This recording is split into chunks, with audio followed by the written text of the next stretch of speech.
Good evening, folks. Welcome to a bit of a random Thursday night stream. Hope you're all doing well from wherever you are around the world. We say world because it is worldwide. So welcome from wherever you are viewing from.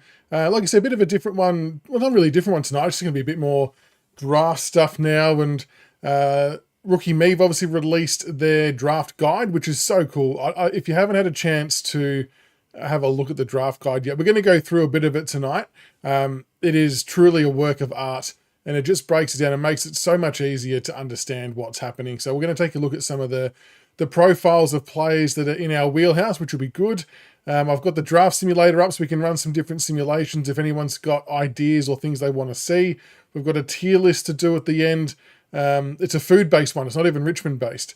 So I am doing this one through OBS tonight, so comments won't pop up on the screen. I'm just trying a few different things. Hoops, how are you, mate? I can still see your comments. I just can't bring them up on screen. Yeah, went the old countdown clock.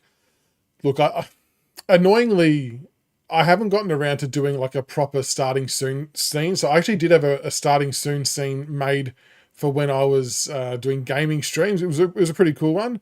But I might have to go to the people at Fiverr and get someone to make one up for me, a little animated one. Once a few more things are sorted out behind the scenes. I know, Samuel, I know. Well, look, the 2-year-old's had a bit of an upset stomach, so trying to get him to get to sleep was a nightmare. Then I was sticking around trying to set some technical things up myself. So, Hawk, how are you, mate? Go on, you've always got goss. What's the goss? Grok, how are you, mate? All good, mate, all good. No, it was late notice. It's always on me when it's late notice. Rookie me a lifesaver, agree. No, it definitely is a lifesaver. So, yeah, I thought I do want to start trying doing some of those starting soon scenes just to, I don't know, build suspense, let the room fill before we start talking about stuff. The tier list is actually about chip brands. So not hot chips, but like potato chips. One that we'd done in the past on the Pink Panda stream, which was very amusing. But we'll do that at the end. We'll go through all the draft stuff first. Widescreen welcome. I don't know how much of this I can fully announce yet, but so we are obviously doing a live show on draft night. That's a given. So I think the draft kicks off at 7. Now, I don't know, does anyone out there know? So the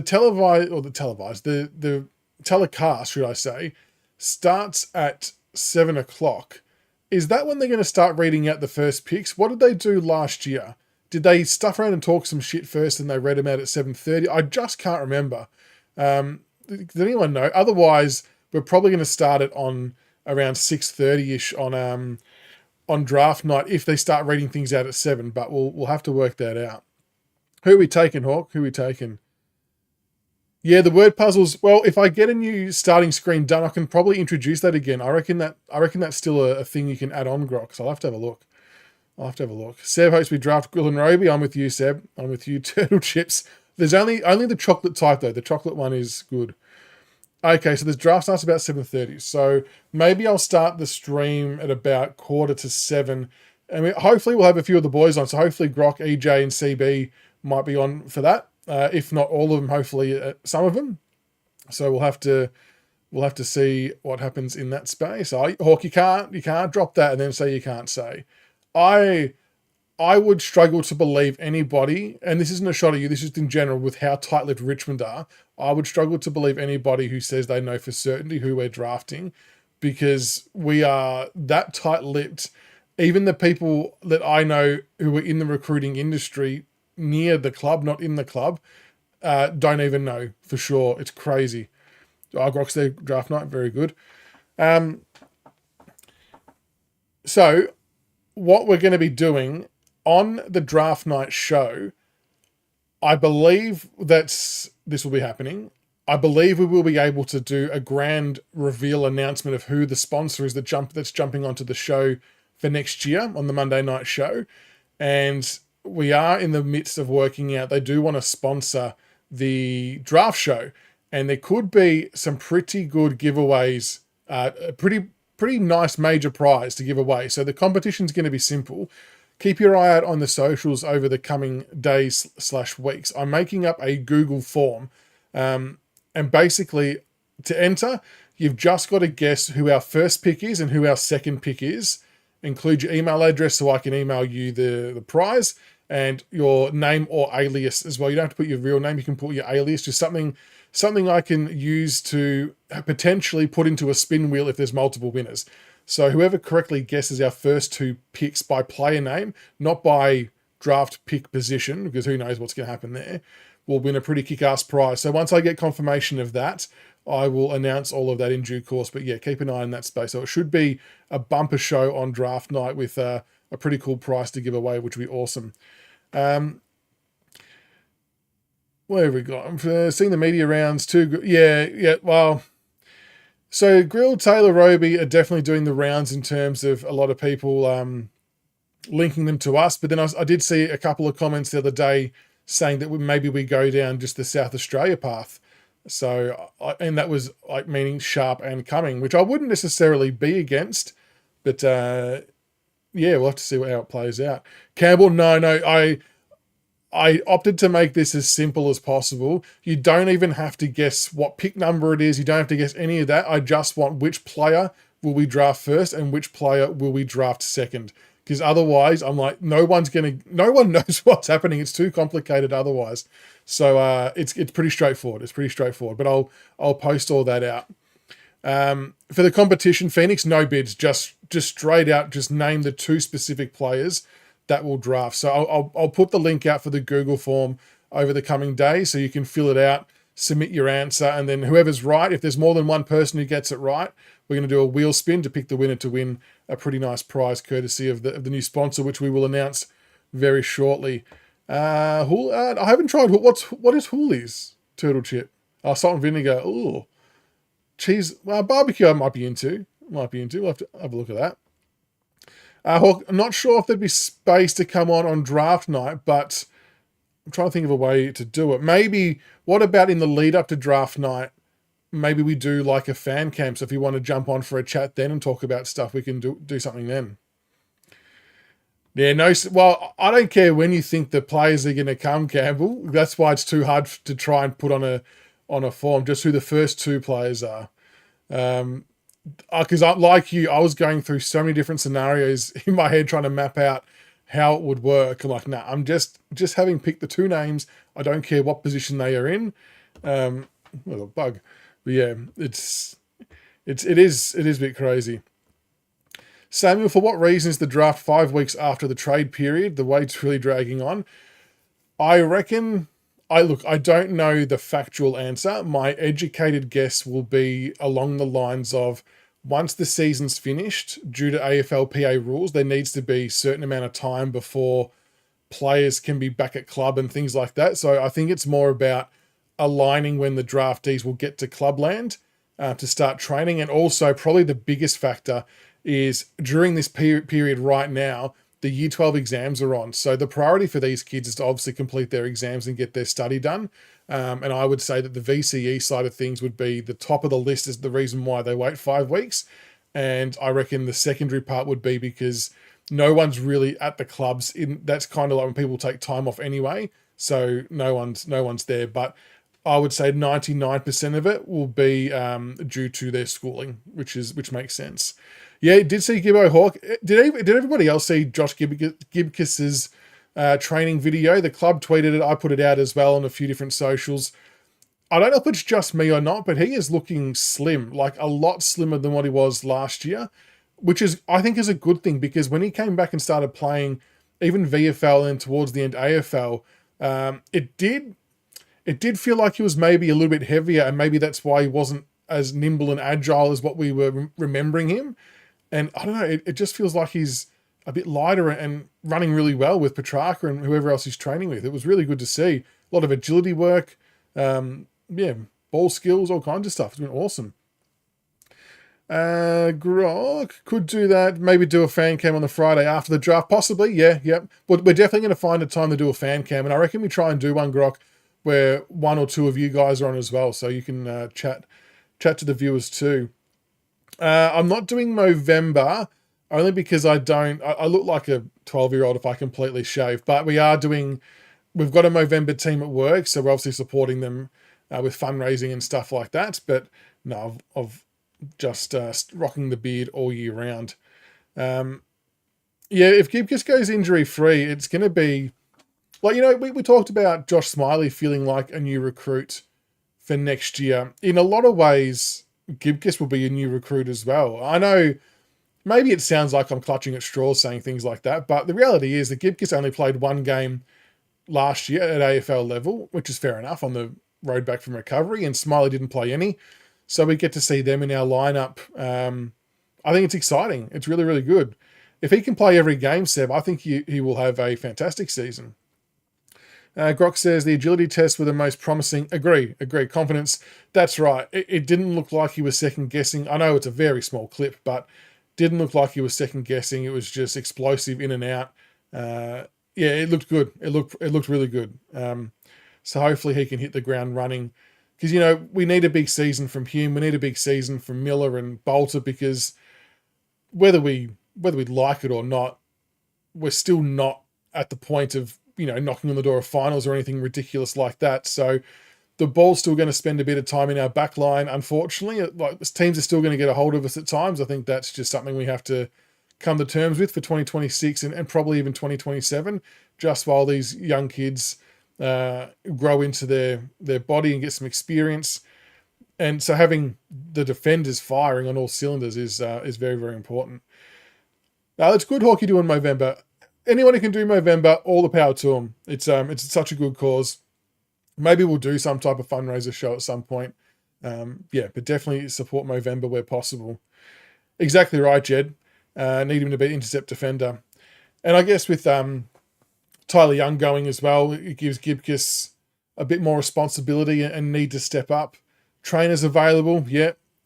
I mean, and Trainer, for all intents and purposes, is meant to be a backman. So I don't think we'll see him on the wing much this year. I could very well be wrong. Paul, I reckon there was a lot of nervous people watching that clip. I'm with you. I reckon there's a lot of people that were shitting themselves collectively. But it was good seeing him. Like, you know what? Preseason starts next week. It's going to be awesome to see. And we know that some of the players are back already, but just to see them out and about doing their thing. Everyone will be cherry ripe. We'll throw all the cliches out there. I'm looking forward to Caesar's preseason training reports on Punt Road End. He's a great guy. We often will be messaging each other on Punt Road End, and he does God's work with those preseason reports. So I'm looking forward to reading all of his observations and chatting about it, to be honest, because I think it's a good way to keep the Tiger community involved. Yeah, Apple, if Gibcus gets going again, agree. A huge bonus. A lot probably wrote him off. Fair enough, maybe not, but it's a long way back he's coming from. But yeah, I think he's going to be a handy acquisition or addition into the side on a more permanent basis. Kano Wombat, how are you, mates? I agree, and I got laughed at for this comment, but I firmly believe Rechko will play round one. I know that seems batshit crazy, given we traded pick 99 for him. It's just, and I think Grok agrees, if I'm not mistaken, Grok, I think it's just more to do with the specific position. The reason we recruited him was to play the wing role that is currently vacant. Hugo will have one wing, I would assume, but there's definitely a spot on the other wing because Trainer's not meant to be playing there. And yeah, I think Rechko will do it. I think he will play round one. That is my hot tip. Samuel Xavier Taylor fits both needs and best available. Best defender in the draft. Now, I agree with a lot of that, but what we're going to do, we're going to jump across to the Draft Central Rookie Me guide, and Xavier Taylor's profile in this guide actually stands out clearly above anybody else's. I was actually a little bit shocked at some of the things that stood out. So we'll jump across, and when I saw it, it sort of made sense why maybe he will go as high as what is being predicted. Dabo, welcome. Grok, Gibcus, Miller, Broad, Banks, Bolt of Loston with Trainer and Brown is a promising backline. For sure. There you go. Grok's on Rechko for round one as well. I'm the best scout on YouTube, Dabo. Love your work. All right, let's jump across to this bad boy. I'm going to make it full screen because it deserves full screen status. Now, my head does have to cover some... Well, it doesn't have to, but I'm opting to leave it there so you can all look at my beautiful head. It's just covering up some of the stats. Nothing really interesting. So this is the start of the Rookie Me draft guide. For those who haven't seen it, they give a bit of a nice breakdown. They go through their athletic traits, the on-field traits in terms of if it's above average, average, elite, below average, and so on, based on that little graph next to it. Has all their strengths. So I thought this would be pretty cool to have a look and go through and some of the players that might be of interest to us.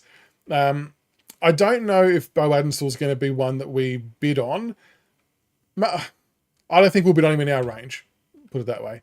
Annabelle, he'll be one that gets bid on really early. I don't know if it'll be by us, but I don't think we're a chance to get him anyway, so there's no point having too much of a look here.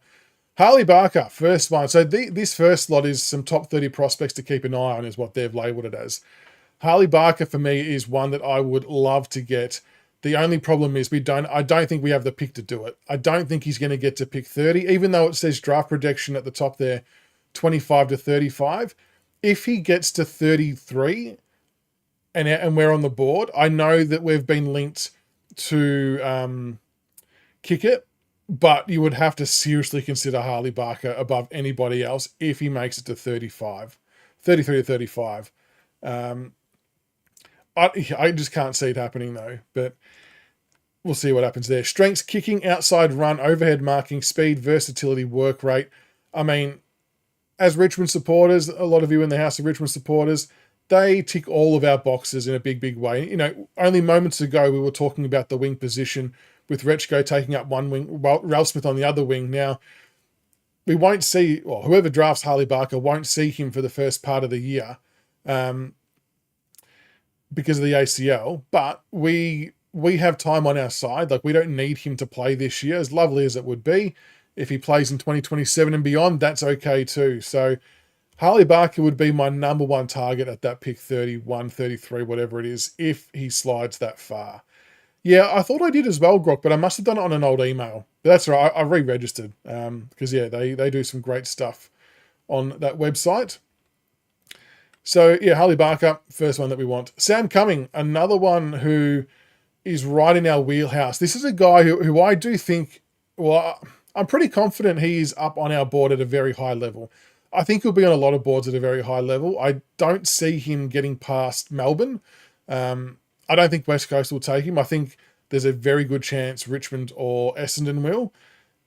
And if not them, then Melbourne, you would say almost categorically take him, surely. So draft range 5 to 15. Athletic traits aerially is above average, agility above average, endurance average, speed average, above average, strength above average. His ceiling, so in terms of like his scope to be what type of player he could become, is elite. Consistency average, contest above average, disposal average. Now, look, I know people are going to go on about disposal, but when you watch his highlights, it's not that bad. And he was playing against men for a few of those games as well and doing really well, hitting the scoreboard. And I think for me, the biggest highlight and attractiveness of Sam Cumming from a football profile perspective, it's his work rate and his two-way running. That's something that I think we've missed since Kane Lambert has gone. We've tried to sort of fill it here and there, but it's not really worked. And you can see how it hurts us in our midfield, transitioning from defense to offense. We get split open because we're fairly slow and we don't run hard both ways. Whereas this guy, Sam Cumming, will do that. I know he won't be able to do it at too high of a level straight off the bat because the difference from AFL to SANFL is quite large, obviously. But the intensity will be there, the work rate will be there, and it might rub off onto other players. And I really like him as a prospect. Can play midfield and forward. The outside, so we've got improvements outside game. I think he's already started to improve on that. And just based on, I think he's just a good blend hybrid player. You know, you can see him rotating with Lawler at half forward and midfield, or Tash Houghton at half forward and midfield. The fact he's actually got goal kicking ability, good mark overhead as well. To have those traits to go forward with, I think is a really key factor. That's why I like Roby as well. But Sam Cumming, for me, he's really high on my list, and I would not be disappointed if we took him. Hawk, what's your fact about Archie? Samuel Harley Barker would perfectly fit in. I know. Look, 38 he won't get to, but maybe he gets to 31 to 32, which is where our pick might end up when it all comes in. It'll take an extraordinary amount of luck, though, don't get me wrong. I'm definitely not holding my breath on that happening, but we can always dream. We can always dream. Ben, Sam Cumming would be a good pick. I agree. Damien, how are you? Tigers, welcome. Now, Sam Cumming's going to be a gun. Whoever gets him is a very, very good pick. Harry Dean. So, interestingly, I saw, which mock draft was it? I think I've got a video coming out tomorrow for the Super Footy / Code Sports, their Phantom draft they did yesterday. And they actually had us effectively as bidmen. We were going all in, bidding on everybody, including Harry Dean. I think we bid on 3 players in a row at one point. And the bid on Harry Dean was interesting, but then I sort of thought about it. I'm like, well, if we're linked to Xavier Taylor, then it probably stands to reason that we'd be interested in Harry Dean because he is as good or better potentially as a defender. So if he's the best of the bunch, then why wouldn't we bid on him? Maybe there's something in it on draft night. Maybe there's a sneaky chance we pull the trigger. Look, I don't know whether we would on a defender, but I'm just trying to tie the two together with the Xavier Taylor link and then Harry Dean. Maybe that happens. But he's aerially elite. Agility's average, endurance average, speed above average, strength above average. On field, the ceiling's high, above average, consistent. Strengths, good athleticism, competitiveness, distribution, reads the play, intercepting, does all of those things that you want to play a defender to do. And I know there's going to be arguments like there is against, I suppose, Taylor as well, that we're already probably got enough coverage in that area for the now, and I think that's a fair enough assessment. I think, though, the club's lens might be in what does 3 to 5 years' time look like, and maybe we do need someone there. And my thing's always been, if we take Xavier Taylor, or if we bid on Harry Dean and get him for whatever reason, the only reason why we would do that is if we don't think there's a player as good as them in the upcoming drafts before, 2026 draft, before Tassie gets in. So I guess that's when they maybe then prioritise maybe a bit more of a need futuristically if there's not going to be as good of a player there. There'll always be midfielders there in every draft. I think that's a safe assumption. There's not always quality intercept defenders. So that's why those two maybe creep onto the radar a little bit more. Pat, let's bid on all the high-end players. I agree. West Coast need to do it too. I actually had a West Coast supporter comment on one of the videos on YouTube with a bit of a different scenario to try and play out, which we'll try and do after, but whereby they trade to get picks 5 and 6. So they got 1, 5, 6. But then because they've got 5 and 6 back-to-back, they could potentially... I don't know whether they would actually do it or not, but they could potentially bid on Uwland at 1 to then try and make sure there's quality midfielders left at 5 and 6, but that might allow us to get Patterson at 3. They may struggle to match if a bid comes in at 1. But anyway, there's a few different ways to play it out. Samuel, Xavier Taylor is more versatile than Harry Dean. Yeah, okay, fair enough. And I think you want that, don't you, Samuel? I think you want the versatility. Rational Roman, Chris, the 21 draft class with Gibcus, Brown, Sonsie, Banks and Clark will rival the 24 draft class. Interesting. I think slowly but surely the 21 draft class is coming into its own. Interesting. I think the really unlucky thing with that 21 draft class is that because Dimmer was sort of, and this isn't a knock on Dimmer, because the club and he thought we were still in the window. I get it. That all of these kids didn't get a go. So we kind of have missed a year and a half, 2 years of development before Uze's now having a look at him, and now they're all of a sudden trying to get him to 50 games. So I feel like some of those guys are a little bit behind the 8 ball with where they probably should be at in comparison to other players in the same draft.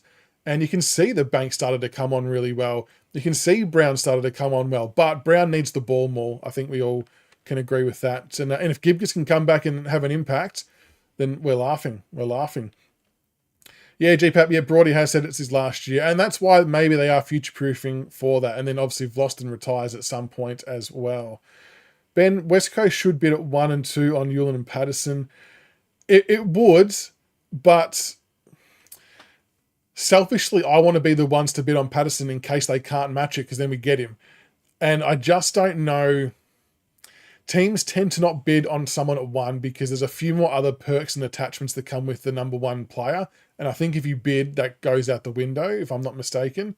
But I'd still like him to, just because it would cause some chaos.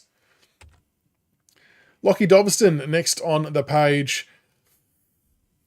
I know that he's been on our board in some capacity. I just, again, don't think we're going to have the pick in the relevant area to pick him.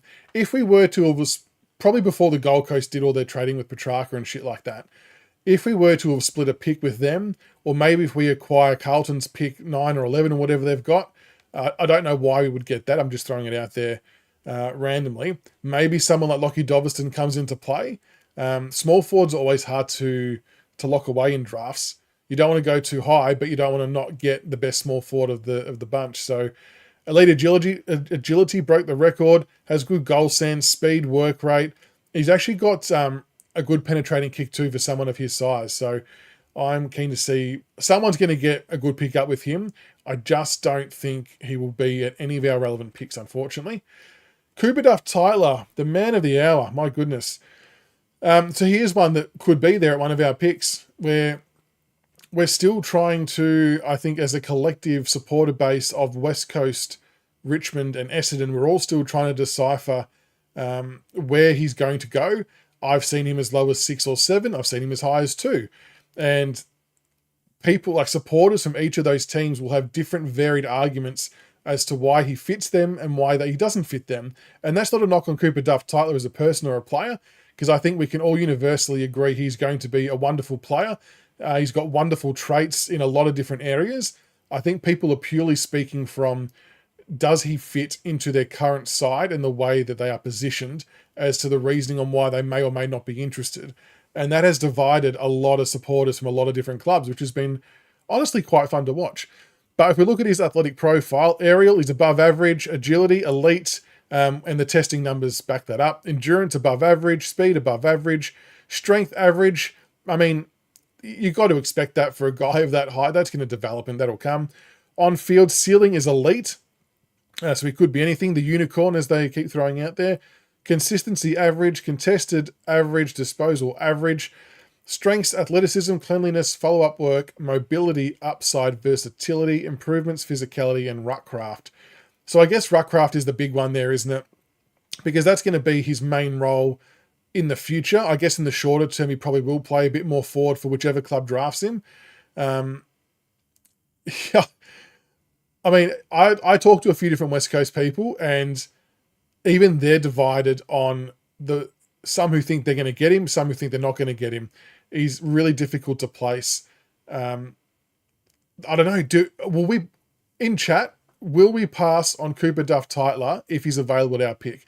I still think that if he is available at 3, I believe we will get offers from a couple of clubs. Whether those offers are good enough to make us do the deal is another question, but I do think people will put phone calls in to try and get him. Who they are, I mean, you would guess Essendon.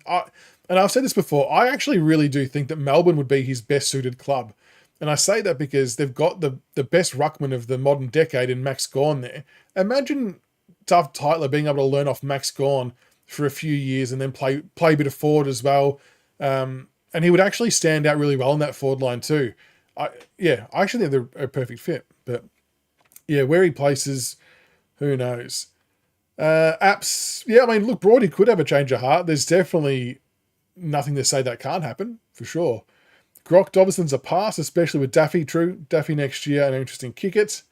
Samuel CDT's a bit of a risk because of his ruck crafts. Yeah, I mean, I suppose, do we think ruck craft is easier to teach?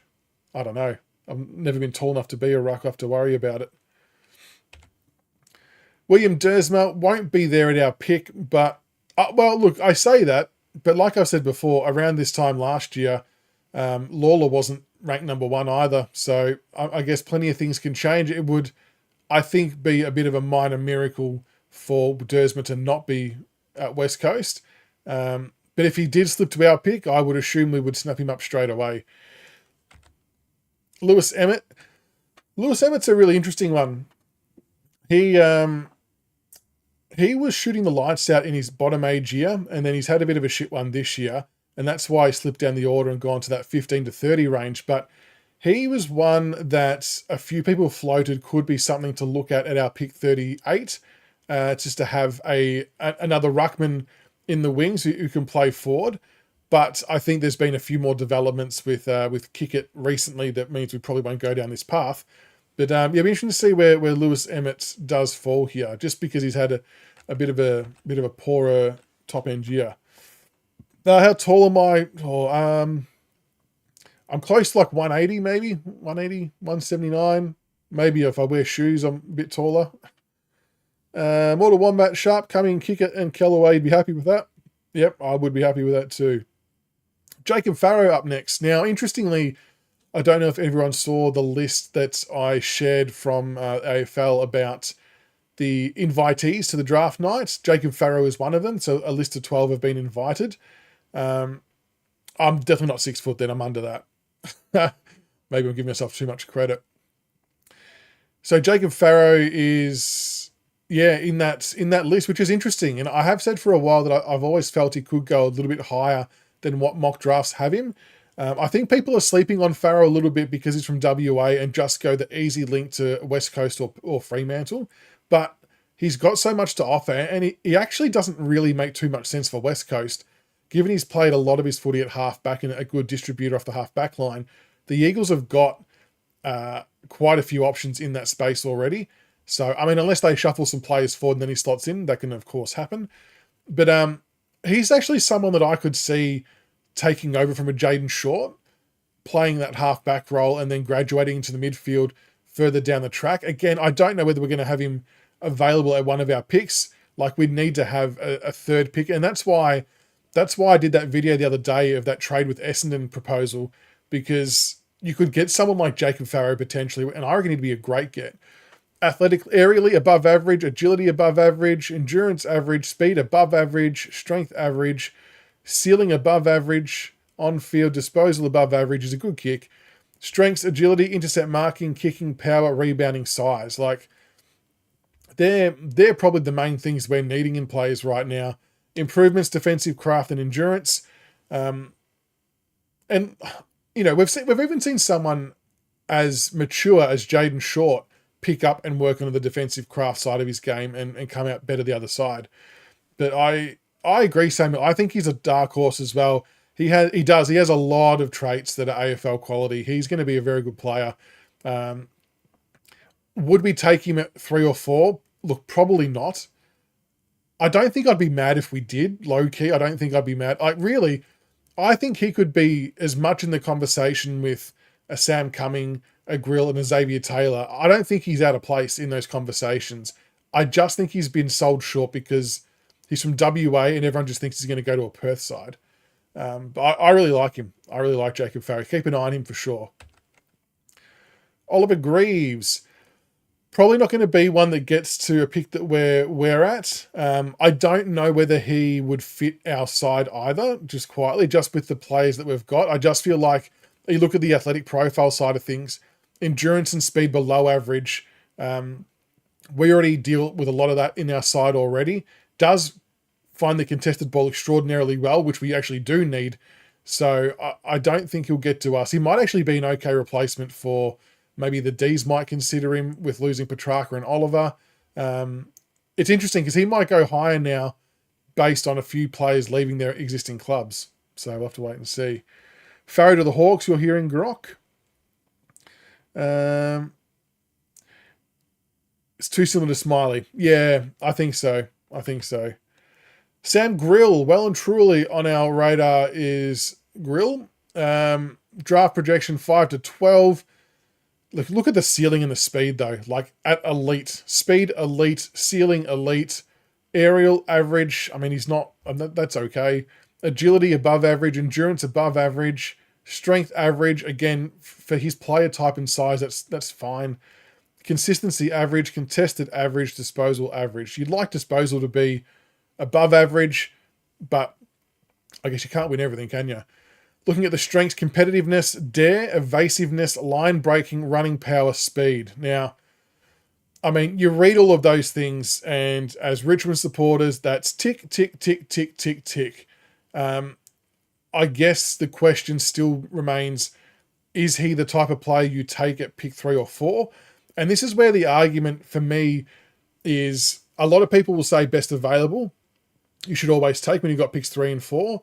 I don't subscribe to that. I think you can blend in needs-based as well, especially with the picks we had the year before. You can start to construct your list a bit. We're very advanced because we had 8 selections. We were very lucky. And this is why I think Grill is linked to us so highly, because if we had 1 pick, I don't think he would be in calculations for us. Because we've got 2 picks, he's not been linked to anybody else because I don't think anyone else is prepared to take him that high. I can see it happening. I wrestle with my own mind whether we're better off going, Roby Sharp, Roby Cumming, or Duff-Tytler, whoever it might be. But I think ultimately, if we were to go Roby or Sharp and then go Grill, that's a really good blend of in and under contested winning and outside speed. I think that's a really good mix. It sort of makes sense, doesn't it? It makes sense. And those strengths and his traits just fit us to a T. And you can't help but put some weight into how much Jake Batchelor raved about him and how well he did at VFL level. Like, he didn't look out of place. He looked really good. He looked really, really good, actually. Griggs was good in the prelim. That's a good call, Daniel. He was good. Grok, you've got... So there's, I suppose, a side question. If we were to draft Sam Grill, do people see him short-term as a halfback or a midfielder? Because I guess long-term we need him to... Well, I don't need him, but we'd want him to be a midfielder. But maybe there's grounds for him to be a short replacement.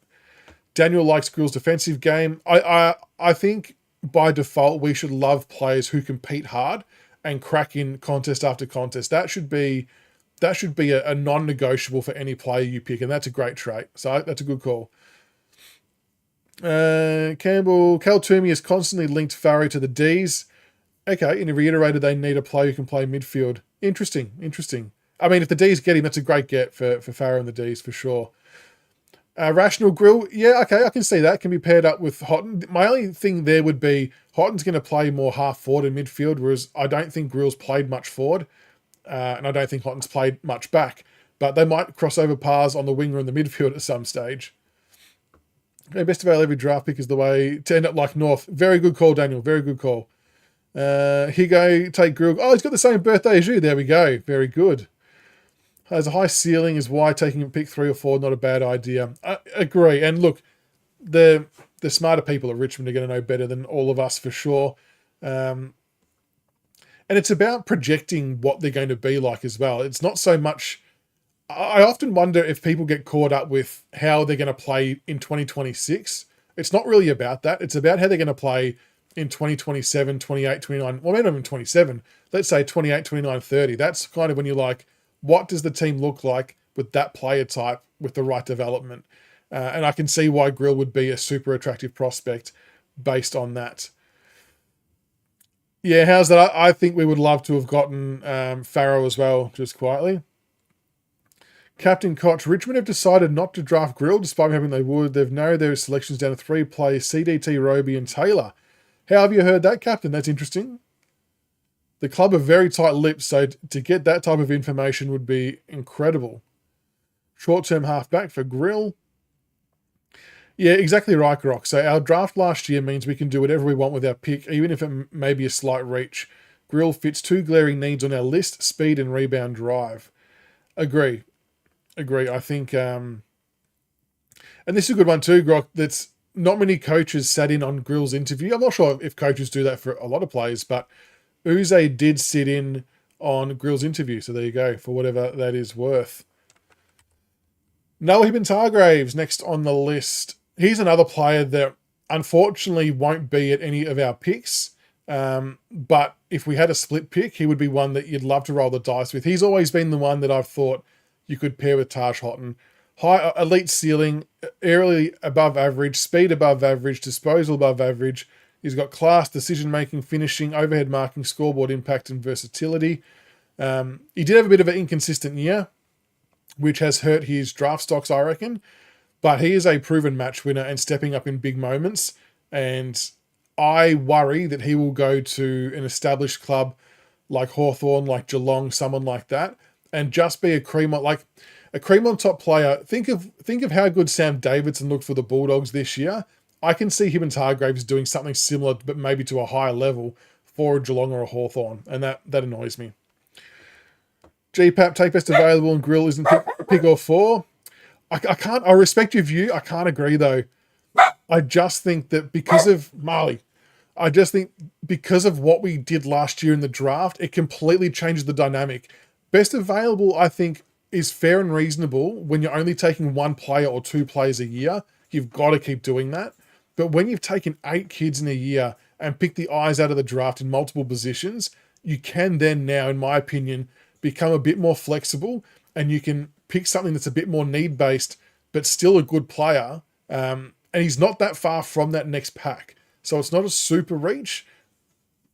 Yeah, I can see the argument for both sides, but I'm really strong in that it doesn't have to be best available, because as Daniel pointed out earlier, if you do that time and time again, you will just end up like North Melbourne with a shitload of midfielders and nowhere to play them. And we don't want that. So I don't mind it circumstantially because of what we did, but I respect the view and I respect that people won't like it.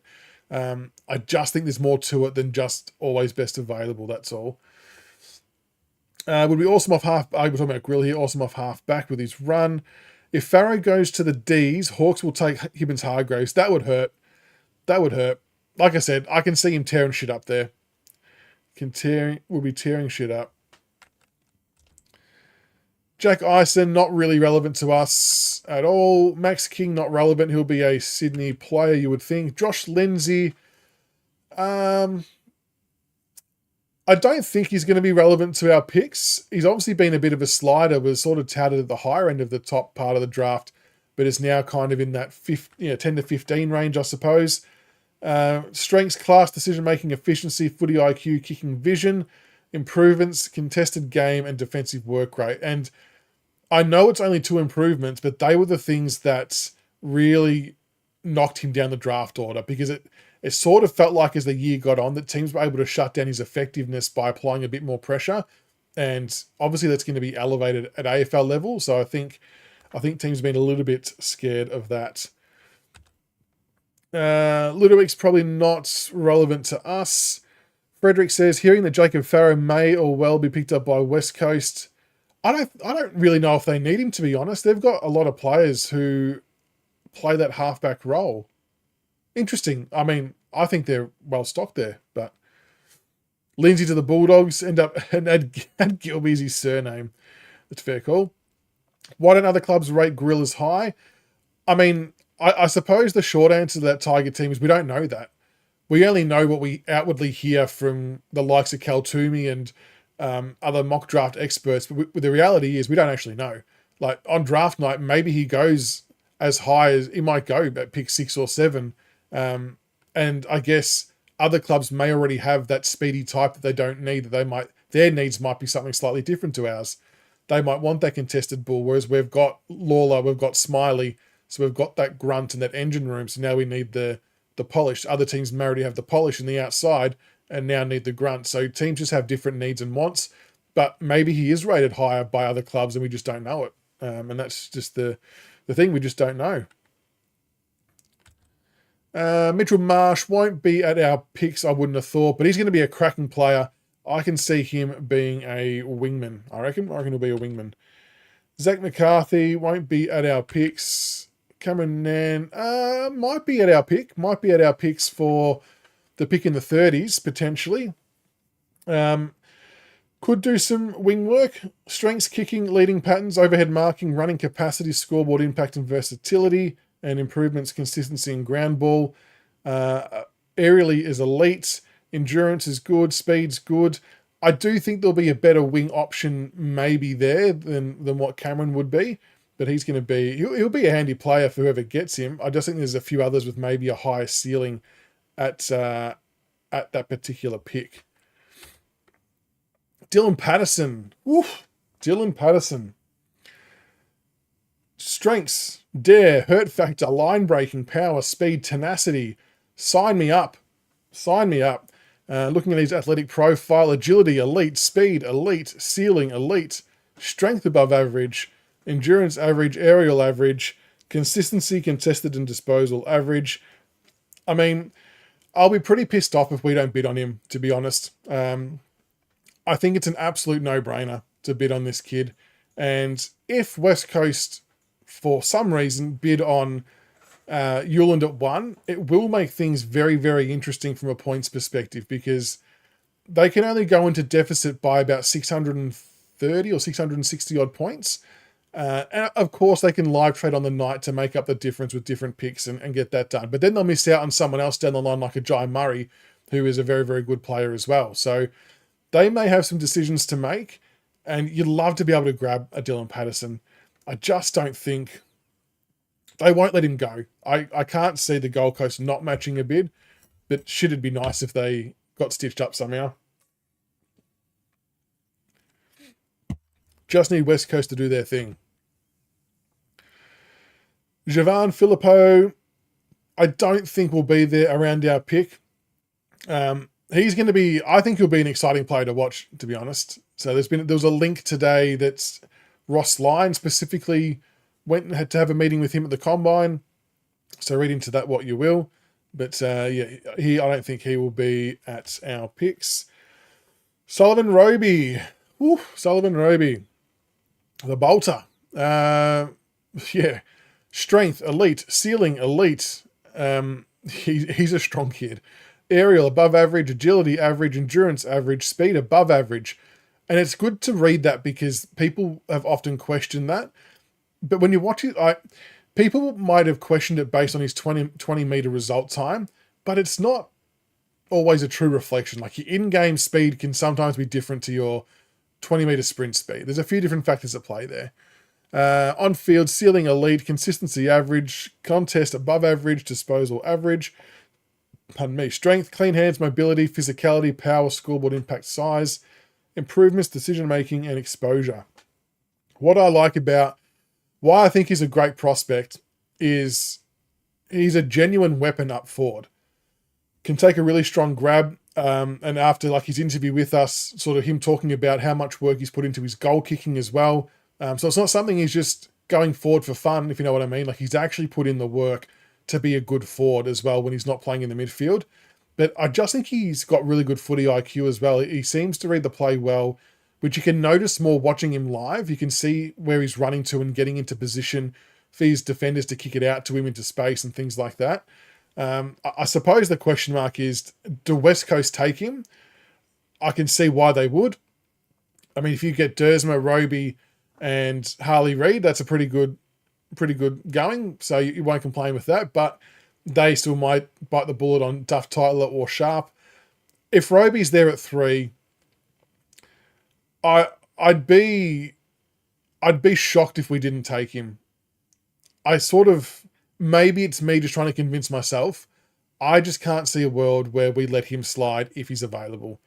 It just seems like having Roby partnered with Lawler seems like a ideal combination 1-2 punch to really put pressure on opposition defenders and midfielders. I just think it's too dangerous to not have. Roby has a burst of speed but relies on his size and strength to break out of stoppage. Can put the foot down when he needs to. Yeah, and like in his highlights, there's plenty of run-down tackles as well, which is good. How's that? If we don't trade to get 3 first-rounders, hope we get Leon Kickett, and Callaway, Roby. Callaway in the draft. I know, to get Farrow, there would be a nice way to get Farrow. It would be nice. Solar, do you believe the rumour on the big footy saying we'll take Sharp and Cumming, and that Roses didn't come to us because he's scared of taking a photo with fans? I did see it. I checked out this Sharp and Cumming piece with someone who is very in the talent ID and scouting game industry, whatever you want to call it. He doesn't seem to believe it. It's really difficult to quantify, because what I have been told a few times from people well within, and again, this is noise from outside of the club, so it's still not 100%, but what a lot of people have heard is that high up on our board are players like Sharp, Cumming, Roby, Xavier Taylor and Grill, which that's not rocket science. Like, we all know that. So pairing them together, I can understand the logic behind it because we did do it a little bit this year, last year with the players that we drafted. I still think, I don't know. I just still think that Roby is a notch higher. And Samuel, there's absolutely a chance that West Coast take Roby. And there's a chance that an Essendon or a Melbourne try and trade up to get ahead of both of us and take him themselves. So there's a few things to look out for. Aidan Schubert won't be on our radar, I wouldn't have thought, at any of our picks. Dyson Sharp will be, though. He will be, almost looks like the Millennium Falcon, his little graph there. Never has a player divided so many people with where he will be on a draft board. It's quite staggering. Strengths, clean hands, competitiveness, contested game, leadership, strength, tackling, improvements, kicking and outside game. Look, Richmond have long valued leadership and captaincy in a lot of their draft picks. So in that sense, you feel like Sharp does tick a few more boxes that some of these other recruits might not. Strength, elite, contested, elite. Like, as a team, we get dismantled weekly with contested ball and winning stoppages and things like that. Very rarely do we win stoppages. This is the type of player that can help fix that. And I know that I was on record publicly saying that I don't think he fits us for the now a little while ago. I've definitely changed on that because it's, again, I was probably looking at it through the wrong lens. I was looking at it, what's he going to do for us in 2026? But that's not really the question. The question is, what's he going to do and how is he going to play in 28, 29 and 30 when Presty is gone, Taranto and Hopper are kind of at the back end of things, Lawler and that have grown through together for 2 or 3 pre-seasons. It ends up being a pretty good midfield if it's a potential midfield of Lawler, Smiley, Houghton, Sharp, Taranto, Hopper, whoever else, McCall, Frost, whoever else might go through there. I think he adds a bit to it, and we did see in the champs that he did go forward. And I guess if we're comparing Roby and Sharp, I think Roby has Sharp covered from a forward perspective, a forward threat perspective, which is why I maybe hold him a little bit higher. But Sharp has gone forward and was dangerous up there. So I do want to make sure that that is acknowledged. He does have other strings to his bow. But Sharp's going to be one of those players, he'll be plug and play. Like, you can almost bet on him for 200 games at a really good level. And I think we'd be sort of crazy to pass on him, to be honest, if he was there. Even like pairing him and Roby, Sharp and Roby together, I don't mind, but I do understand the attraction to Sharp / Roby and then Grill, so you get the pace side of it as well. It's a tricky one. Daniel wouldn't mind getting Sharp if we traded Hopper. Samuel, is there a chance Sharp slides out of the 10? I mean, you can't say never. Even the Super Footy draft, or the mock draft they did, I think he was at 9. I would be shocked if he got past the Demons, though. Like, if he gets past us, I think Essendon will take him. I'd even be surprised if he got past Essendon. But if he did, surely Melbourne take him. I know you can never say never, but geez, I'd be really surprised if he went outside the 10. Suede, not relevant to us. Oscar Taylor, not going to be relevant to us. Xavier Taylor will be relevant to us. Now, look at the amount of elites that he's got on his page and above average. I was a little bit surprised. He's got a lot of things going for him. Aerially above average, agility elite, endurance average, speed and strength above average, ceiling elite, consistency above average, contested elite, disposal average, strengths, aerial ability, athleticism, competitiveness, consistency, defensive versatility, and intercepting. This kid will be well and truly in talks for our pick, whether people agree or not. He will.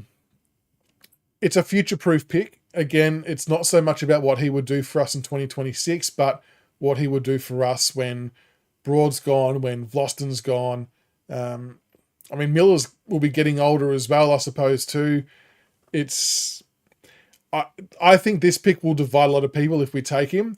I don't think I'd be mad at it, though, because he's got a lot of talent. And I actually think that he's a player that may not necessarily play in the back line. I think he's got a lot more tricks up his sleeve to play in other parts of the ground, which he said when he was chatting to us that he would love to do. And I think he can do that. So I won't be shocked if he is very much in contention to get read out at our pick.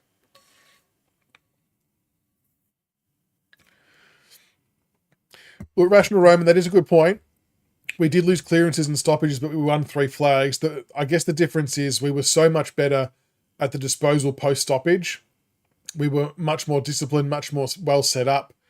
We don't have any of that. So if you don't have any of that, then you need to somehow find a way to get the ball first. If you don't have the ability to win the ball back, the kick after stoppage contest, then you need to win the stoppage contest. So yeah, we have to find a way, I think. How's that? I'll say it right now. Farrow, after 5 years in the AFL system, will be better than Sharp. Interesting. It's a big call. Big call. Samuel, if you were Blair, you'd lock in Xavier Taylor. Absolute freak. Rising Phoenix wants Oscar Taylor. And Tigers, yeah, I mean, Young leaving probably does give some scope to take Xavier Taylor. I think that... I don't think that's why he left, but I think that we've got someone here who can feel the need. Who can feel the need. We do have Tom Brown, Trainer, and Taylor. Well, we would and Taylor.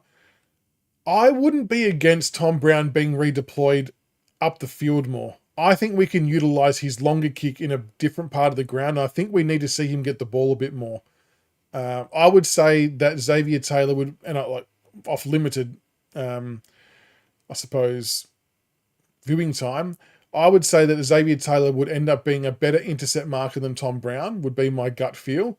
But Tom Brown, I think, would be a better user of the ball, and I think we can utilise that at a higher part of the ground. Maybe I'm wrong, though. Blake Thredgold, he could be there for our pick in the 30s, for sure. If we were to go Xavier Taylor, I don't think we would then go Blake Thredgold at pick 38 as a key defender. He could go a little bit early, though. Yeah. A few people have liked him for us at that pick. I just don't know whether it would eventuate. Zeke Uwland, I mean, he'll be at the top end, but not going to be for us. These next ones were from people who were invited to the combine. So I'm going to try and just get to the ones that are relevant for us. I'm going to stop on this one first. Thomas Burton, he probably will be there at our pick in the 30s. And where did I see it? Someone commented somewhere saying that they had spoken. Again, there's no way to validate or get any grasp or gauge on how real this is. But someone had mentioned that they have a connection at the Western Jets and that they had said that Richmond advised that if he's still there at 38, that we would take him. But then today comes out that we're keen on Kickett, so who knows? But Burton, actually not a bad player. Strengths, dare, leadership, running power, speed, versatility, work rate, as good speed, endurance, and he was a captain as well for the Western Jets. Again, I always have a bit of a favourable look at players who are leaders and captains because we, as a club, for whatever reason, we tend to hold that, or not for whatever reason, I understand why we have it in higher regard, but he could be a bit of a smoky at that pick, potentially. We'll have to see what happens in that space, though. Taylor Byrne, he could be at that pick, but I haven't heard much about him. Carmichael, no. Noel Chamberlain, no. I had also... No, wasn't him. I think he's a couple of ones here. Jack Dalton could be around the mark as well. Obviously won the 2K time trial at the draft. Good endurance. Consistency is good. Would we go him? I don't think we would. I think based on the players we've already got, we probably wouldn't go down that path. Well, Darcy, no. Finn Davis, no. Hunter Holmes is one I know a lot of you have spoken about as well as someone to maybe look at that pick. Clean hands, outside game, rate of improvement, running capacity, speed, toughness, improvements, composure and kicking. Elite speed, below average strength. I mean, that's not the worst thing, I guess. Ceiling above average. I don't probably know enough about Hunter Holmes, but if he runs anything like his brother, then it's worth a consideration. Because, Max is an absolute gun runner. Louis Callaway. I really hope we get Louis. Really, really do. And Louis Callaway is coming on for a chat next week, so keep an eye out for that. We're just organising a final date and time. But he's been good enough to jump on. I don't know whether it will be for a live or whether it will be pre-recorded, yet to be determined. But Louis Callaway jumping on for a chat, which was awesome. So Louis Callaway, 183 centimetres, strengths, ball winning, clean hands, consistency, defensive pressure, stoppage craft, toughness, improvements, hurt factor, and size. I will maintain that I really do think that he's been harshly judged and done by with draft stuff. And I don't know whether it's because people just think it's formalities coming to Richmond, so they don't really put in the time to look at him. But he does so many things so well that I really think he should be rated higher than 40 to 60. Of course, I'm happy to get him for free on the cheap if it means we can get another player in as well. But I don't think we should be passing up on him at all. I think we have to take him. And it's obviously a nice connection with the father-son piece as well. But the kid can play. Like, he can play. And I reckon the hurt factor is probably the only other thing that maybe stopped his draft stocks from going up. But at the same time, he rarely makes a bad decision. Like, he's always picking the right option, playing, I guess, within his limitations, but playing good team football, releasing his players into space, whether it's with a handball out of a pack, always gets back to find the contested ball, will go and help defenders, runs both ways. Like, he ticks a lot of boxes on that front. And I think he's one of the more well-rounded footballers. He was definitely the most consistent player or one of the most consistent players for Sturt. I really like him, and I'm really hopeful that we get him into the club. Tigers, so much debate of who we should take. Don't think we can go wrong whichever we go. Another dynasty coming soon, fingers crossed. And this is why the draft's so fascinating, is that there's so many options and there's so many different ways we can go, but I think a lot of it feels like we're on a bit of a win-win, which is good. Rising feet, he does seem keen. Yep, he does. Are the clubs locked into the draft completely? Is there jostling room? What do you mean, line at heart? In what way? Samuel Callaway is just a well-rounded footballer, not too many downsides to his game. Question mark is, does he have the standout trait? And that's probably the thing that's not elevated him high. He doesn't have that one elite standout holy shit trait. He just does a lot of them at a really high level, but nothing exceedingly high. But I don't think that's a bad thing. And to Daniel's point, his champs was good. I think I've heard him say this too. I feel like there was maybe a few times he should have been a bit more ballsy and taken it on a bit more. But with how well South Australia played as a team, he was integral to that. Like, he was playing in their starting midfield. And he and Dyson Sharp were a huge 1-2 combination. And I've said it before, and it's not a slide on Dyson Sharp whatsoever, but if Dyson Sharp had 25 touches a game in the champs, Louis Callaway fed him 8 to 10 of those with good, precise handballs out of congestion to Sharp to then do what he does. And Sharp often returned the favour as well. So they are a good pairing. And yeah, Rational Roman, he's definitely sounds like a full-on professional. He's very thorough from what I can understand. And yeah, I really hope we take him. Leon Kickett. So this is the new one. New one, by that I mean recently linked to us, as recent as yesterday, I think it was. I think it was the Herald Sun that came out and said that we have shown interest in Leon Kickett, that we were apparently the only club who asked that he be taken to the National Combine, which is interesting. So strengths, forward craft, smarts, speed, tackle pressure, vertical leap, X factor, improvements, consistency and endurance. Aerial above average, agility above average, endurance below average. I think he had a real shit one in the 2K. Speed elite, strength average, ceiling above average, and the bottom three average as well. I think it's probably safe to say not many of us know much about him because this has kind of come from nowhere.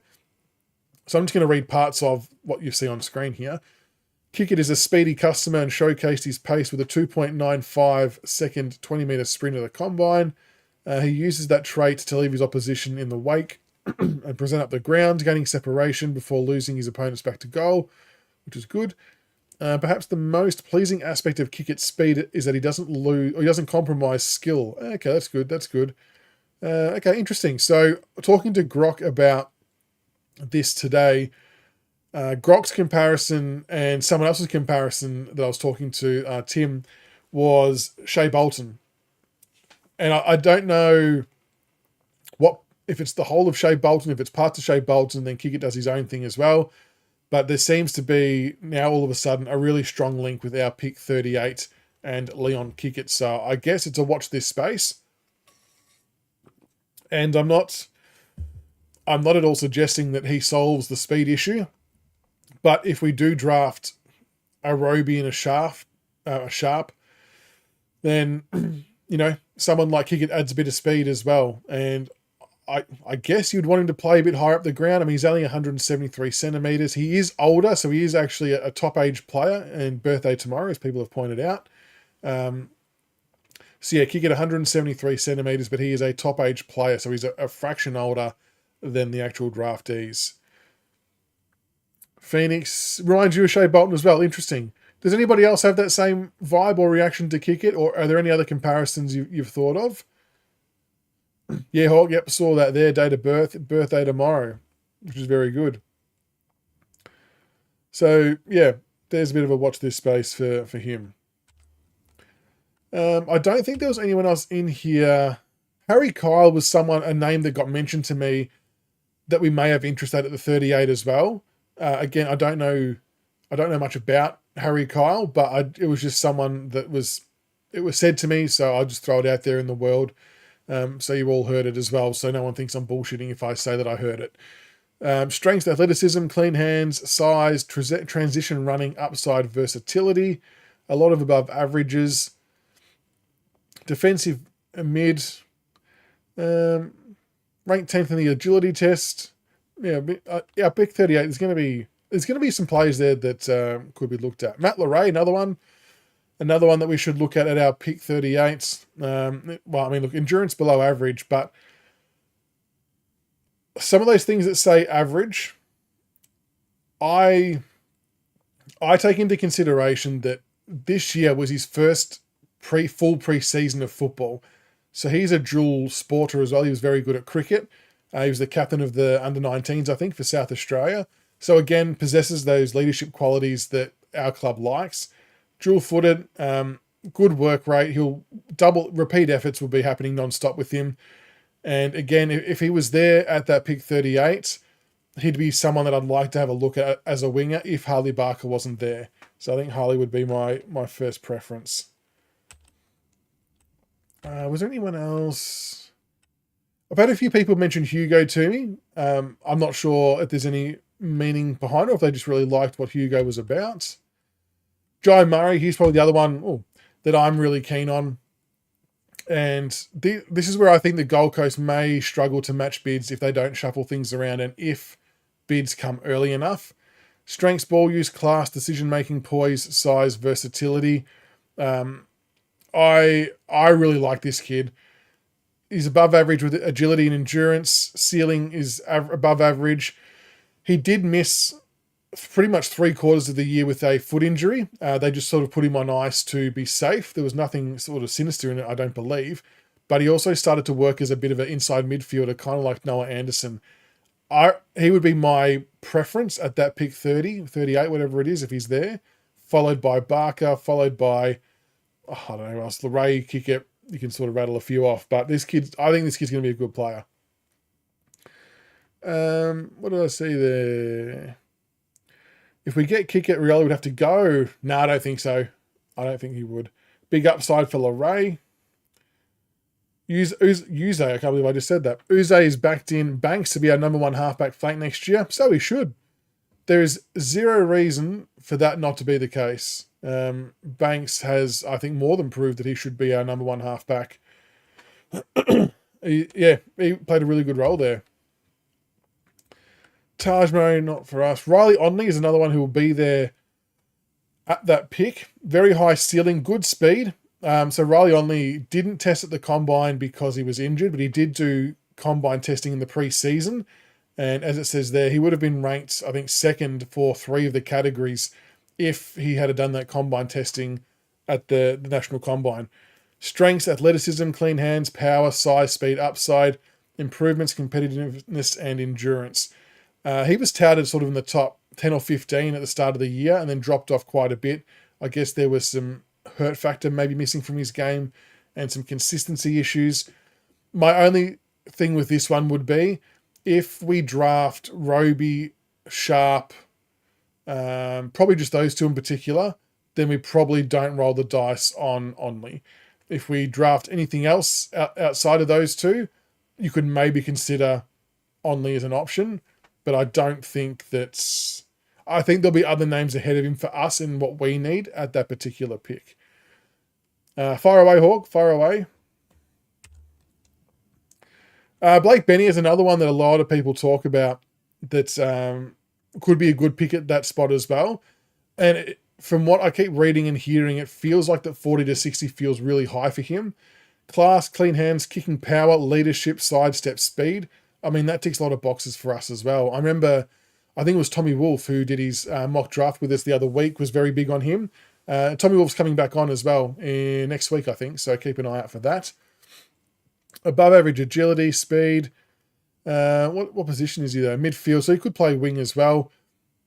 Yeah, I think a lot of people are catching on Rising Phoenix. He's underrated. I feel like that 40 to 60 is a bit of a... selling him short, I reckon. I can see a world in which he goes a bit higher than that. Who would I say is the coach's pet from Richmond? Well, based on the videos that the club do, because they've asked that type of question, it sounds like Mansell is.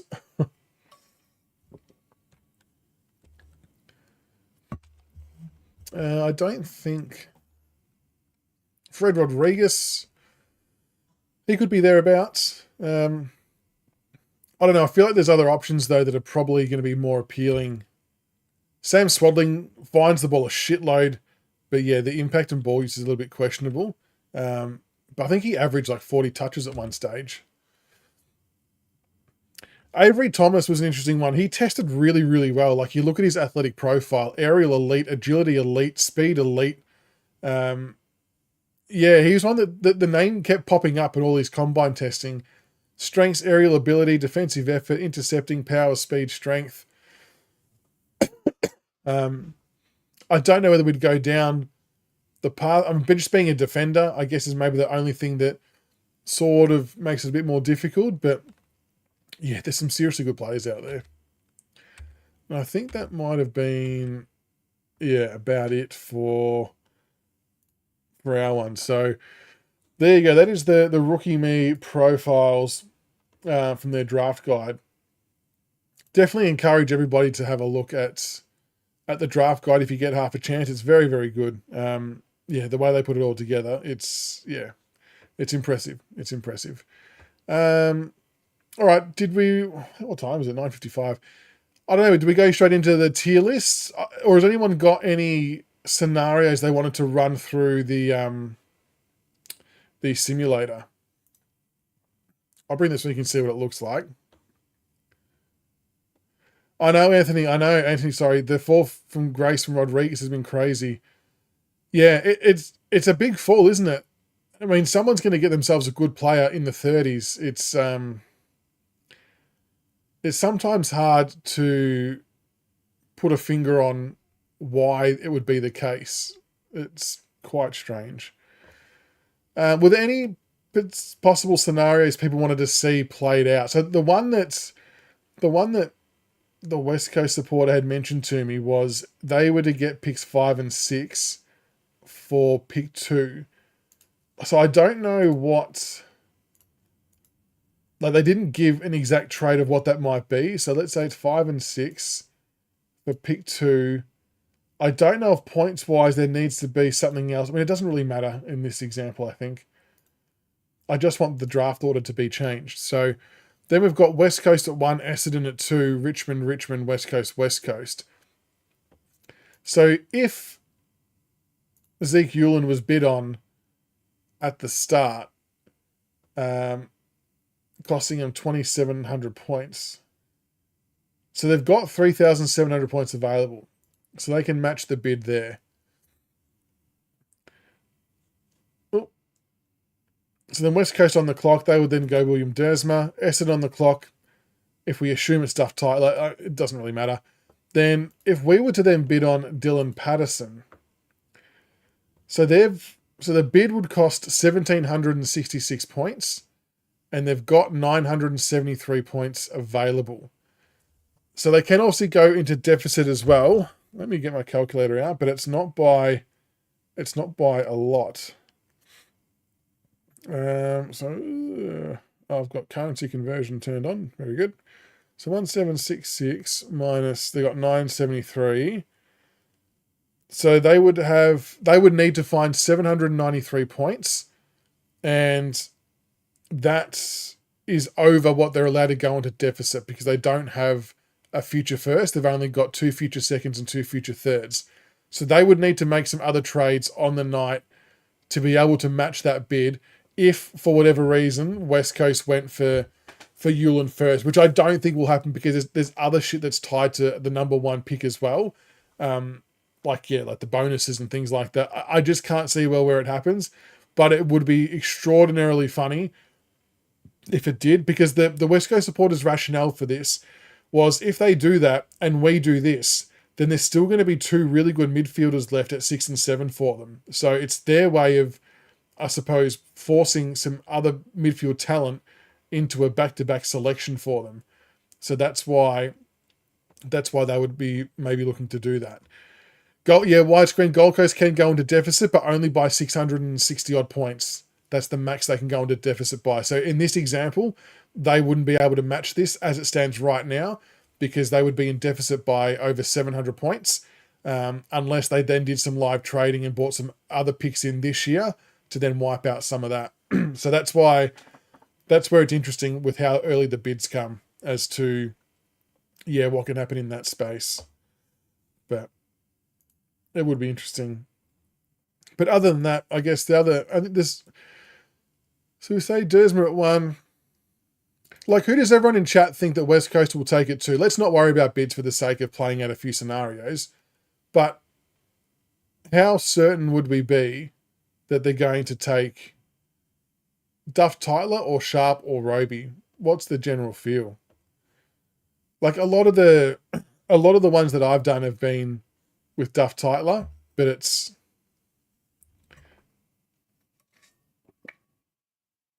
what happens if West Coast bid instead? As in if they bid at 3 or if they did back-to-back? If they bid at 2, as in for the first bid, or if they went back-to-back bids? You probably mean so if they take, I've got to do the trade again, hang on.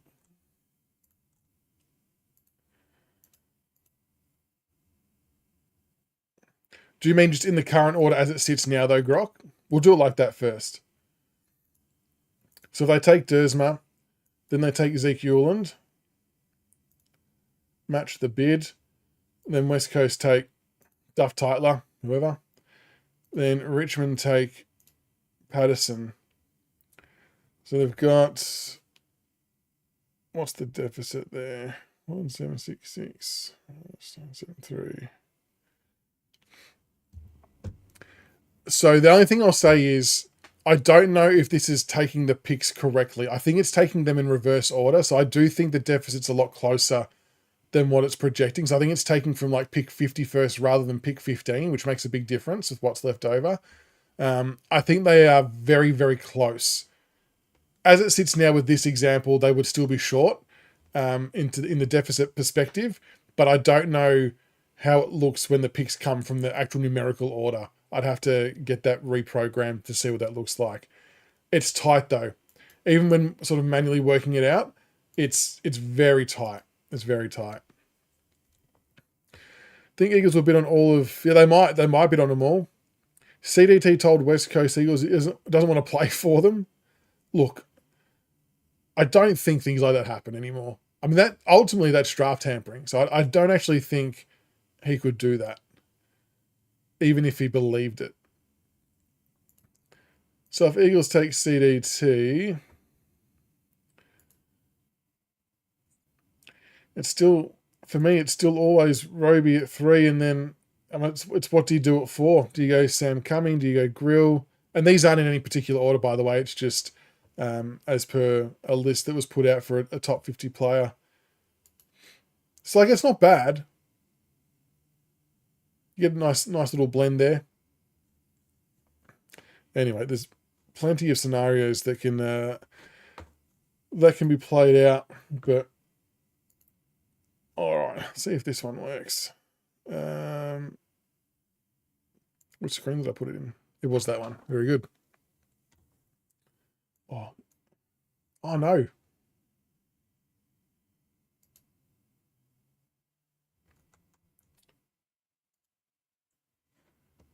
Hang on, I need to open another screen because that did not do what I expected it to do. Yeah, not sure if the Eagles will bid on Dean.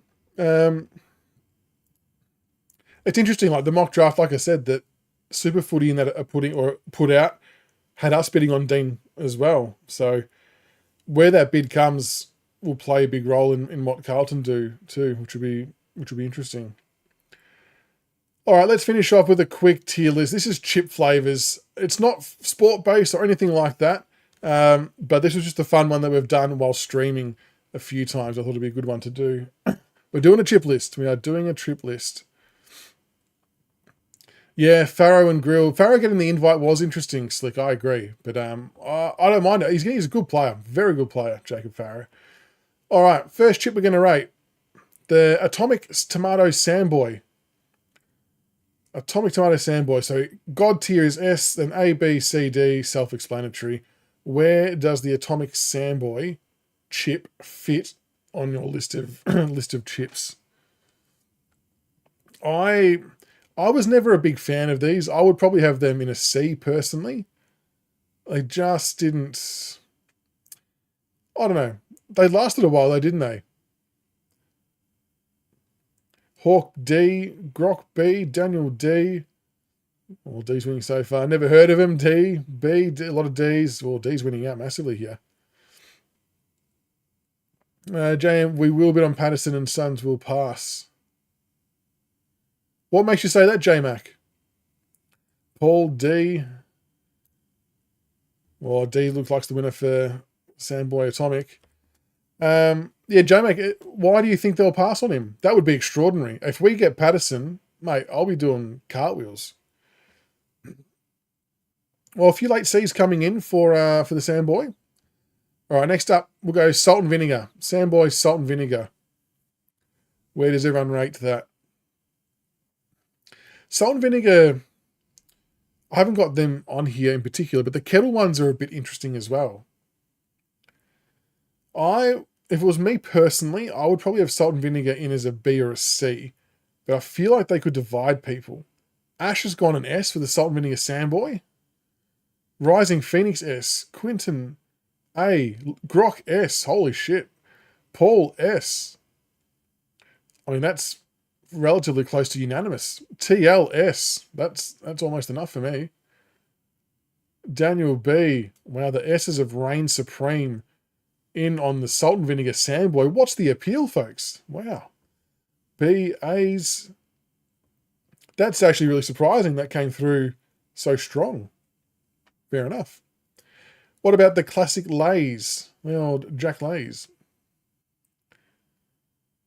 Yeah, Carl, that would be good to see the profiles of Dusty and Koch, actually. I'd be an A in this one as well. I remember always having these in the little bags at the footy or at school. An A so far for the classic Lays. I'm not even sure if they still make these anymore. D for Jesse. So split in the middle. D for Ash. C for Daniel. Gee, we're probably sort of hovering down here now. A for Grok. B for Paul. It's making a mini comeback. C for Carlin. Oh, it's getting close. A for TL. Maybe it's averaging out to a B. That's not too bad. Look, it's probably a bit of a boring chip, but you can't go wrong with it. Cheetos. No, that's big enough. People see that? The Cheetos balls.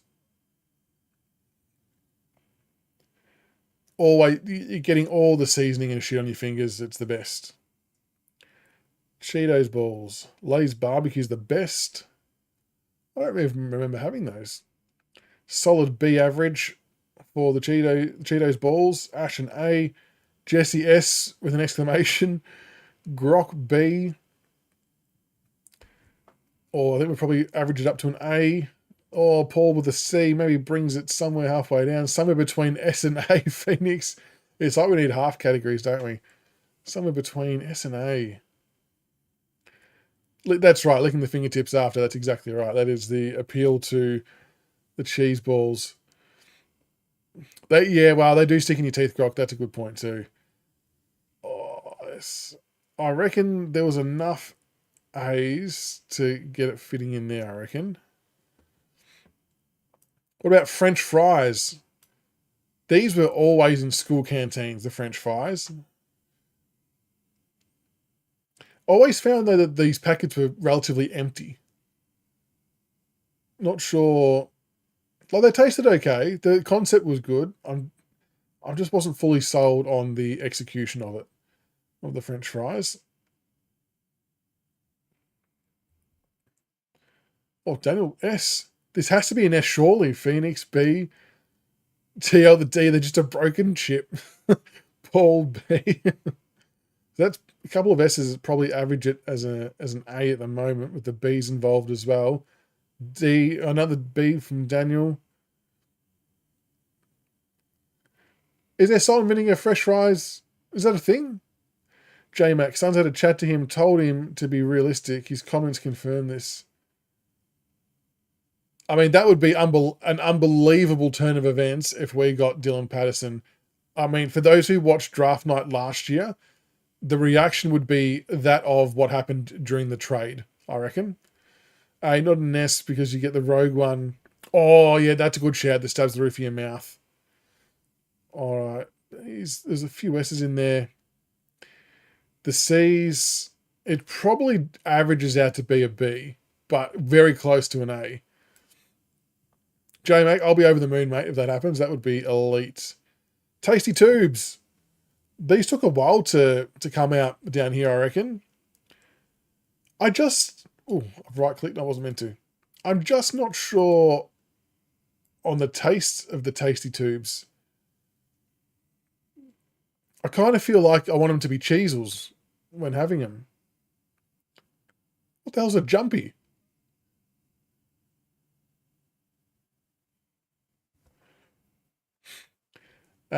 Phoenix, it would be a massive WTF moment if we get Patterson. No one will see that coming.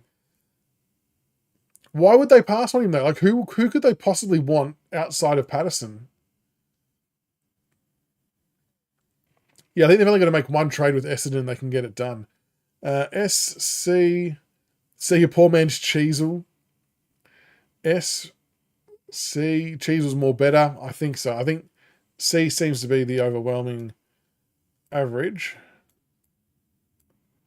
Burger rings. An oldie but a goodie. Is it Jumpy the kangaroo packet one? Is that what that is? Well, I reckon they might want Adensall over Patterson. God damn.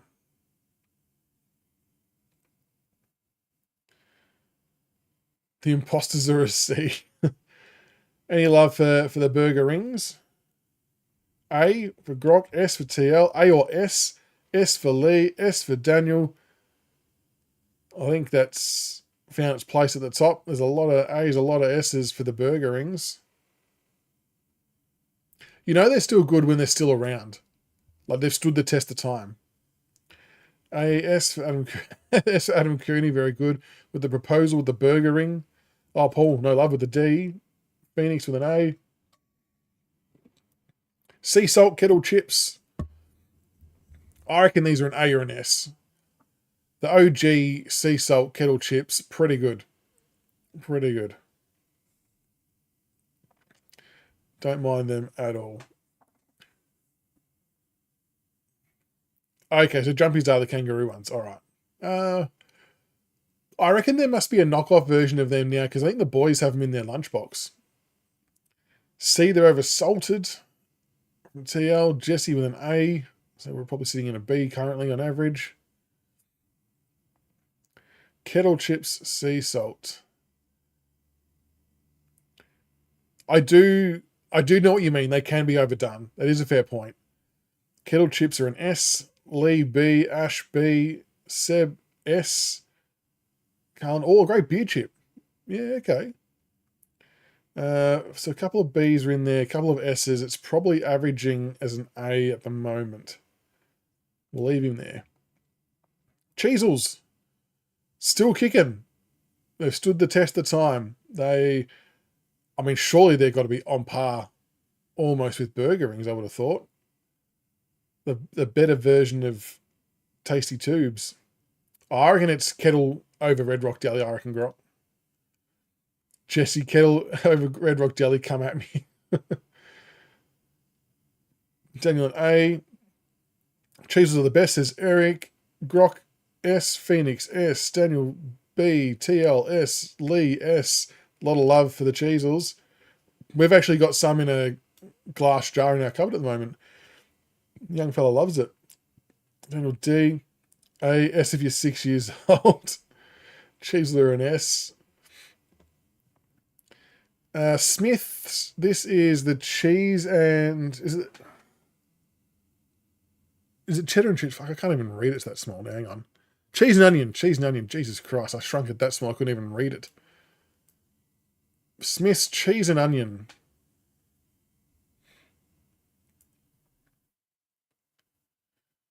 I actually don't mind these ones. Again, they were another one that were I remember having at the football. Cheese and onion underrated. TL and A. Grok and A.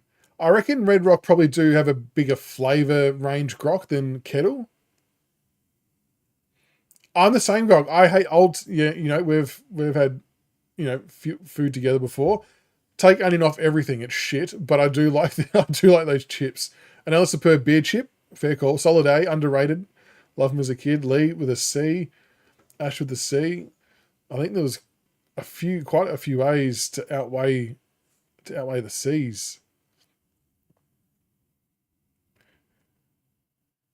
Oh yeah, I didn't have the image of the cheese twisty. That's a good shout, Richo. I've let the team down there. Maybe we can use it as the twisties in totality. Doritos Cheese Supreme. It was an old folder with images. So I probably didn't. I probably copped the same criticism when I did this the first time a couple of years ago too. Cheese Supreme Doritos. Phoenix S. Steve D. So we're kind of splitting in the middle at the moment. Lee D. I'm copping heat of having 2 Doritos and 1 twisty, and it's a fair enough criticism. Daniel S. Paul A. Grok A. TL A. We're probably averaging into a B. Kind of take into account the D's that come through as well. Ash with a B. Gold B. Oh. Doritos with cream cheese. Okay. Interesting. Grain waves. I'm not a big fan of grain waves, just quietly. But I remember when we built this previously that a lot of people were asking for grain waves. And I've eaten these particular ones, the sweet chili ones. They're not bad, but I just don't think they hold a candle to some of these other chips, to be honest. Any love for the grain waves? And I'm guessing they've got other flavors out there. I just didn't have them. Rising Phoenix D, Steve B, TLD, Ash has gone ETO, just below the D there. Yeah, I can't imagine there being much love. This will be one that Grok goes with an S. You watch. Caught a snapper with a cheese one night, J-Mac. That's extraordinary. How did you do that? The cheddar or sour grain one. Okay, we're the best.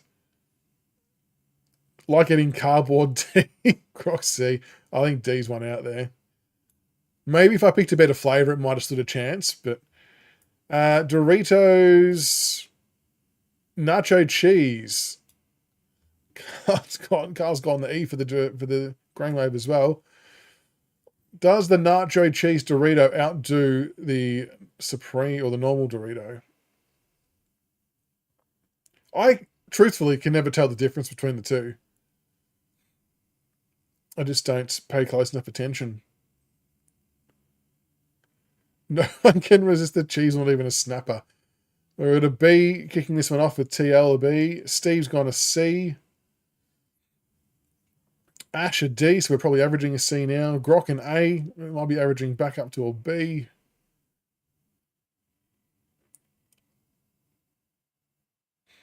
Oh, geez, they could be a dead heat, the Doritos. Wow. Supreme should be high because this is a B2. And that's what ends up happening is that when other ones get placed, people start to revisit previous ranks and try and get them bumped up. Or Dean and S probably still splits the difference at a B.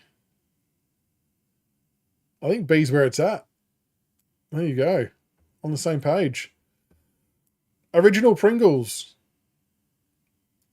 Original Pringles. Yeah, I should have added CC, shouldn't I? Rookie mistake. I think Pringles are a A, or a S, probably an S actually. Once you pop, you can't stop. I know they've gotten a bit exotic with some flavours as well. There are some complaints about the size of the cylinder that you can't fit your hand in towards the end. That can be a bit annoying. D. Oh, D for these. Wow. B for Grok. C for Ash. Geez, probably at a C at the moment. Phoenix and S. Lee and A. Eric and A. It's probably up to a B now. Original D. All the Pringle ladies. Wow, that didn't get as much love as I thought. Barbecue, is it because of the flavour? Okay. Barbecue sour cream Pringles are S tier. I'm probably not too adventurous with my Pringle selection choice, I don't reckon. Maybe I'll have to get some at the supermarket tomorrow. Cool Ranch and Doritos, yes. Chipotle, oh, I might try that. Double Crunch Smith's Original. Bit of a random one, to be honest. Ran out of bait and cheese will taste crap with your baity fingers. Had to use it somehow. That's brilliant, J-Mac. Well played. Reckon an A or a B for the Double Crunch Smith Original. For Richo. I would probably have them an A. I'm a sucker for original flavoured stuff, to be honest. They're just like a bigger, thicker chip to be... It's pretty much the main difference. One crunch is enough for TL. Pringles weren't originally classified. What were they classified as? That's interesting, widescreen. B, we've got from Phoenix. C, S from Carl. We're probably averaging a B at the moment. Salt and vinegar. Is there a garlic one? Interesting. I'm not even sure if they make them anymore in the Double Crunch. Smith's Barbecue. I reckon this is going to go straight to S. I've got a feeling that the barbecue is going to get some love. You can definitely call me original rather than adventurous. Absolutely, Rising. Smith's Barbecue. Oh, Ruffles. Yeah, that was a good school lunchtime snack.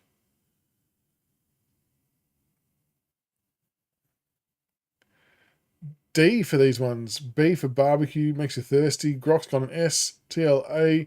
Phoenix S. Lee S. That's probably averaging an A at the moment. Carl S. A lot of love for the barbecue. Geez, it's probably not far away from being up there, actually. What's that? 1, 2, 3, 4 S's.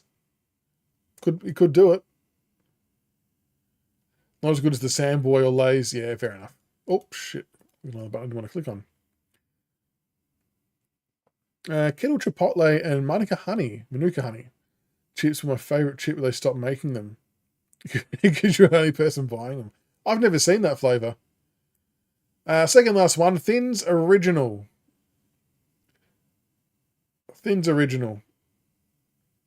I've got a feeling this one might cop some heat for just being a boring chip. B. Or Jesse with kettle salt and vinegar is better than Sandboy.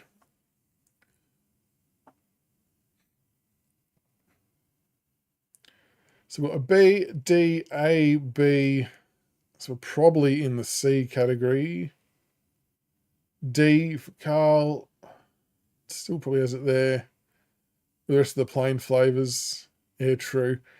B for Lee. 1, 2. Oh, it probably averages out to be a B, with the A tipping it sort of the tiebreaker. Oh, interesting. So Pringles were biscuits originally, as the creators didn't want to get taxed based on it being a chip. 12 months later, the government changed the classification to a chip so they could tax them accordingly. Wow, that's harsh.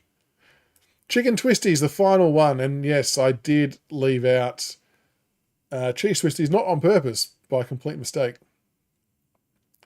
Surely they're an S or an A, the Chicken Twisty. Very, very good. Very, very good chip.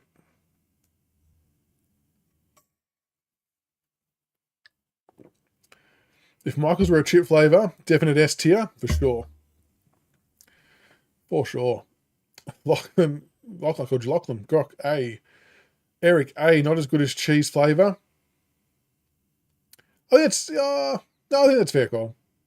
S for TL, B for Carl, Lee, A chicken, S cheese.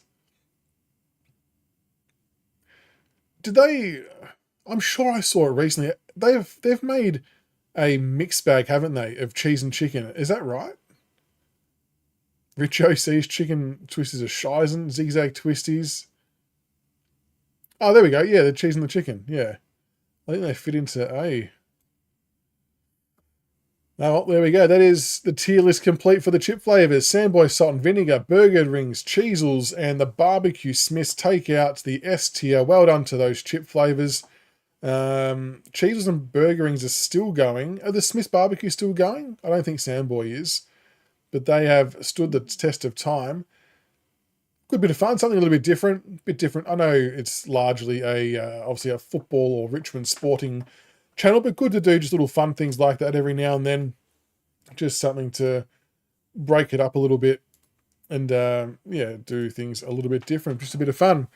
The other ones we've done as well, we've done like the chocolate bar ones, we've done fast food ranking ones.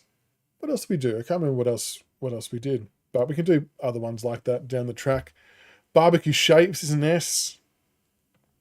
Yeah, Barbecue Shapes, they definitely get a lot of love as well, the Barbecue Shapes. But that is a wrap for tonight. Hope everyone enjoyed the draft profile stuff. It's heating up now. It's heating up. So to recap again quickly, and I'll probably miss something amongst all this, so I apologise.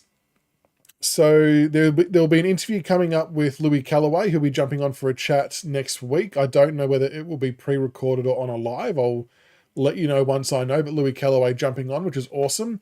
I'll be doing a live with Tommy Wolf again. So Tommy Wolf, you will remember, did a live with me a few weeks ago with his first mock draft, and he's done another mock draft and a power ranking since. So he's coming on to do that, which we're just working out a date and time there. So that'll be good to get that one done as well.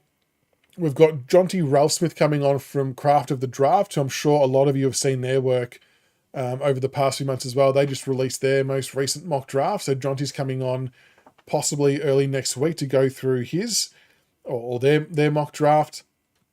Cam Hicks is sending me through his final version of his mock draft. He told me tomorrow, so I'll hopefully have that tomorrow and we'll go through that at some stage as well. I'll probably do a final mock draft of probably just the top 10 because I'm more keen on the higher end picks, I guess.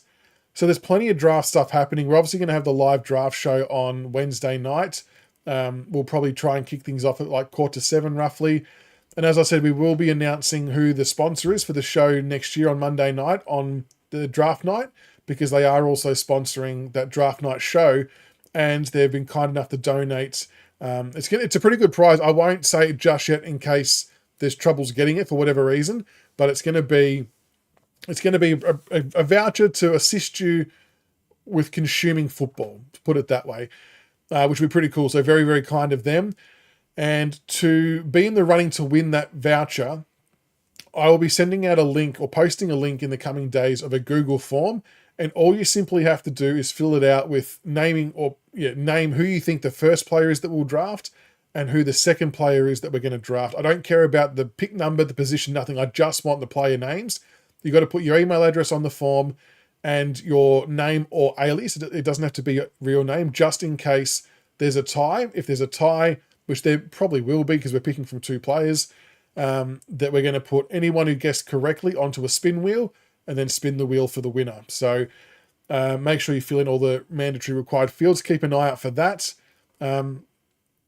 No, not Rookie Me. So, no, it'll be, I'll just say, it's going to be, hopefully, the intention is for it to be a voucher for, I think it's Hubble, but that covers like your KO and a few other streaming services, but it should get you through a few months. So I'll announce all of that in due course once I know and everything's confirmed. But yeah, plenty coming up in the draft space, so make sure you keep an eye on the channel. Make sure you like and subscribe for more content. We've hit 4,100, which is awesome. It'd be unreal to hit 5,000 by the time the season rolls around, which is obviously a little while away. But yeah, everything's going really well. Preseason starts next week. No, KO's not the sponsor. The KO voucher, the prize for the competition is a voucher that can go towards KO subscription. But yeah, we'll announce the sponsor on the draft night though. So we'll give them a plug and a shout out, and hopefully a few of you can make use of their services, which I think you will be able to.